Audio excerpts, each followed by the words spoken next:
Mumbai, India, the 7th largest city in the world. Over 7 million people are packed into a 233 square mile area. Bombay is one of the most densely populated cities on earth and a teeming cauldron of different languages, customs, and dietary habits.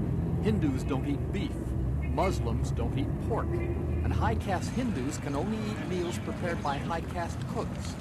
Lunch can be a chef's nightmare.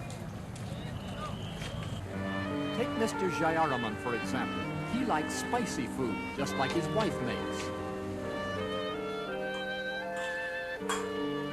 And Mrs. Jayaraman likes pleasing her husband. So every day, 2 hours after he leaves for work, she fixes his favorite food and puts it into tin bowls. The bowls stack on top of each other and are joined together in a contraption called a dabba. In approximately 2 hours, Mr. Jayaraman will have his lunch, even though he works 40 miles away in the heart of Bombay.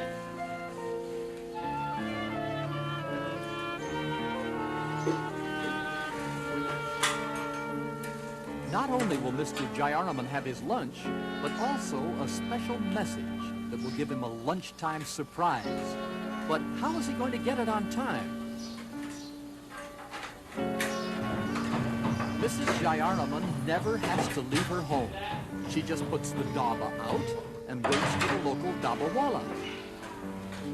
Wala is a Hindustani word meaning menial laborer. So a Dabbawala is a man who works with dabbas. It's his job to make sure the lunch gets to its proper destination. The Wala has picked up 3 dabbas in this block, including Mrs. Jayaraman's. So far, this looks easy, but don't count on it staying that way. Mrs. Jayaraman's lunch is now on this road with about 50 others on the way to the train station. Now things get a little bit more complicated. Can you spot Mrs. Jayaraman's dabba? It seems to be lost with thousands of others.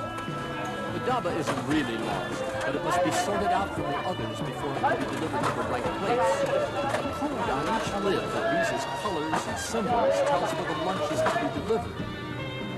A special train carries the loaded lunches to the city. On the train, more sorting will take place. By the time the Walas reach Bombay, more than 12,000 dabbas will have been categorized. The Walas get off at train stations in the city and take off on foot. This is truly meals on wheels, and heads too. The really amazing thing about this process is that very few of the Dabbawalas can read or write. The complicated system of codes on the tin containers is the only way to tell where they're supposed to go. The dabbas are shuffled and reshuffled dozens of times by dozens of different people before reaching the city. But the right lunch always gets to the right person. This is a task even modern computers are hard-pressed to do. But the Dabbawalas do it every day without mistake. And what's the pay for all this hard work?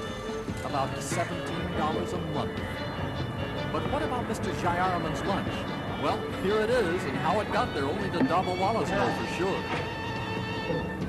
The Wala drops the meals off on the proper floor of the office building. After lunch, he'll return to pick up the empties, and then the entire process will be repeated in reverse. No restaurant could supply the hot, spicy, Southern Indian style of cooking that Mr. Jayaraman likes.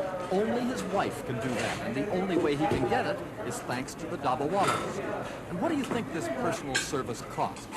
Well, the total tab, including use of the dabba, pickup, and delivery, is about $3 a month. And not only does Mr. Jayaraman get good food, he also gets important messages from his wife. And what's the message? Well, what else? You asked for it.